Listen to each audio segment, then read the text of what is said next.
Bismillahirrahmanirrahim. Assalamualaikum warahmatullahi ta'ala wabarakatuh. Salam sejahtera, salam satu Malaysia.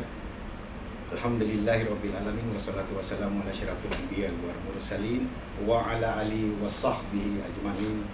Rabbi yasir wa la tu'asir, Rabbi tamim bil khair. Hadirin yang hormati sekalian, pada malam ini saya ingin berkongsi berkenaan dengan satu pengalaman yang cukup kelakar bagi saya.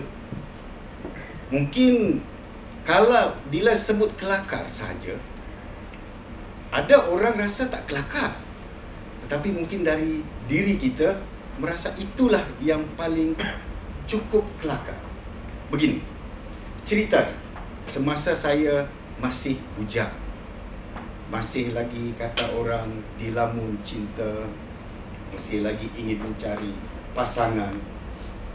Pada ketika itu, saya memang ternampak seorang gadis yang dikatakan memang bagi saya cukup cantik dan berkenan di hati. Tetapi peliknya, beliau ni memang tidak suka dengan saya. Mengatakan saya ni lembut. Kadang-kadang maklumlah, saya pada ketika itu mengikut persatuan kesenian dan ikut pula dalam bidang tarian. Dia kata saya lembut. Jadi pada ketika itu macam mana cara nak pikat beliau? Tahu tuan-tuan dan puan-puan, saya menggunakan teknik yang diajar oleh rakan saya. Sebelum pikat yang perempuan, diri dia, saya kena pikat kakak dia ataupun mak dia. Jadi pada satu ketika, saya pun cuba-cubalah merisik-risik dengan kakak dia, bercerita. Yang peliknya, saya dapat rasakan dalam naluri saya, kakak dia pula yang seakan-akan jatuh cinta dekat saya. Waktu itu, tuan-tuan puan-puan, hanya Tuhan saja yang tahu betapa risaunya hati kalaulah saya terkahwin dengan kakak dia ni. Bukan tak cantik, tapi almaklum bukan pilihan hati. Jadi pada ketika itu, saya pun pergilah pergi ke rumah dia. Dan pada ketika itu dia kata bapak dia tu garang sangat. Saya pun datang, Assalamualaikum, dijemput naik ke atas, dihidangkan air. Terus mak dia memperkenalkan saya, inilah calon kepada nama kakak dia. Waktu itu tuan-tuan puan-puan, pinggan yang saya pegang hampir nak jatuh. Dah lah takut nak jumpa bakal bapak mertua, dipasangkan dengan salah orang. Waktu itu hanya Tuhan saja yang tahu kalaulah saya terkahwin dengan dia, entahlah hidup saya bagaimana sekarang. Entahlah mungkin impian saya tidak tercapai, berkahwin dengan bukan sasarannya. Jadi dengan berani saya dengan tegasnya minta maaf makcik, saya ni bukan rakan kepada kakak dia tu, saya sebut nama dia, tetapi kepada adik dia.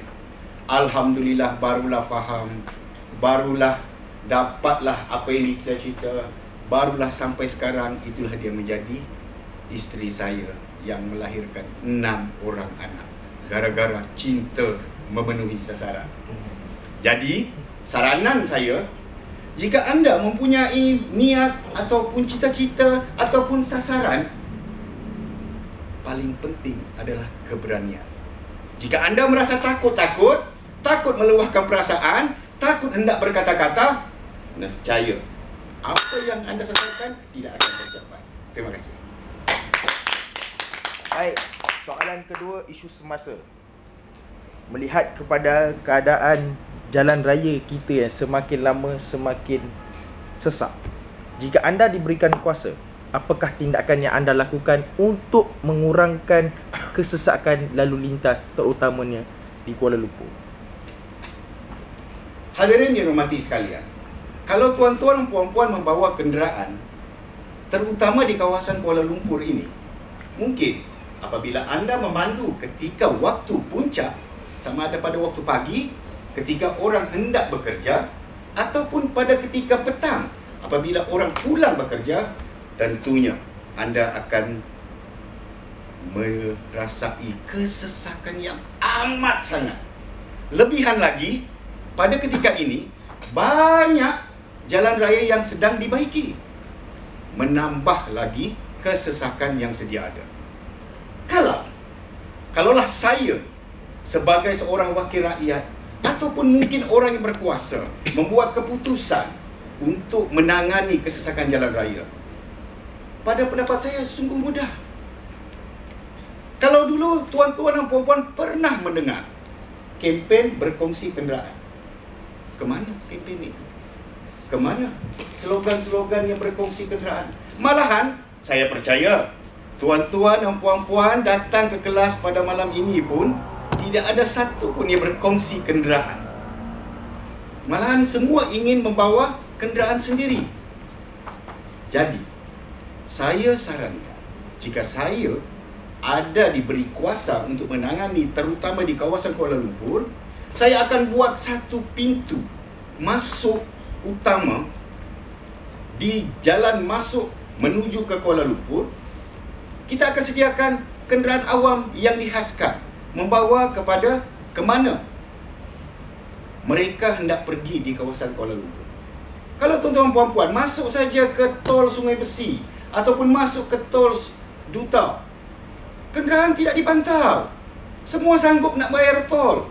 Kalaulah kita kuat-kuasakan kenderaan yang dibawa satu orang tak boleh masuk, parking ataupun letakkan kereta anda di tempat parkir yang disediakan dan ada kenderaan yang khas untuk menuju ke Kuala Lumpur, mungkin masalah kesesakan di Kuala Lumpur ini boleh diselesaikan. Jadi tuan-tuan dan puan-puan, di dalam menangani masalah kesesakan jalan raya di Kuala Lumpur ini sudah banyak dibuat, dicadangkan, tetapi semuanya hanya tinggal cadangan. Balik kepada apa yang saya sarankan tadi, kita perlu fokus terhadap saranan ataupun cita-cita kita untuk menyelesaikan masalah kesesakan jalan raya di Kuala Lumpur. Sekian dan terima kasih. Baik, Cikgu Rosmah. Beri bahasa. Setiap negara di dunia ini sering berlumba-lumba untuk mendapatkan kemajuan, terutama menuju alam 21. Namun begitu negara kita Malaysia mengekalkan dengan warisan dan adat Melayu yang agak istimewa. Ibarat peribahasa Melayu yang berbunyi, yang lama dikelek, yang baharu didukung. Mohon respon. Yang lama dikelek, yang baru didukung. Hadirin yang hormati sekalian, negara kita sekarang ini telah sedang menuju kepada negara maju pada tahun 2020, seperti yang disarankan oleh Yang Amat Berhormat mantan Perdana Menteri Tun Dr. Mahathir Mohamad pada tahun 1991, di mana negara Malaysia akan menjadi sebuah negara yang maju dengan acuan sendiri. Apa yang dimaksudkan dengan acuan sendiri? Kalau kita lihat negara maju di luar negara yang ada di sebelah barat, mereka maju hanya dari segi material, dari segi kebendaan. Tetapi kita di Malaysia ini akan maju bukan hanya dari segi kebendaan material, tetapi kita juga perlu maju dari segi kerohanian. Lantas itu, walaupun kita maju dari segi bangunan tinggi melangit, kalau kita nampak di belakang tempat ini ada bangunan KLCC, menara bertingkat KLCC, tetapi budaya jati diri sebagai masyarakat Malaysia, terutama masyarakat Melayu, perlu dikekalkan. Kita sungguh beruntung. Di Malaysia ini mempunyai pelbagaian kebudayaan. Kita ada Melayu, kita ada Cina, kita ada India dengan kebudayaan masing-masing. Jangan kerana kemajuan yang kita kecapi, Cheongsam akan hilang, sari akan ditinggalkan, baju Melayu Teluk Belanga Johor akan hilang, akan pupus.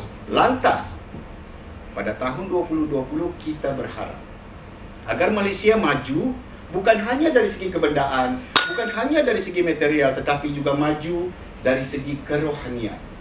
Bak kata pepatah, yang lama dikelek, yang baru dikendor.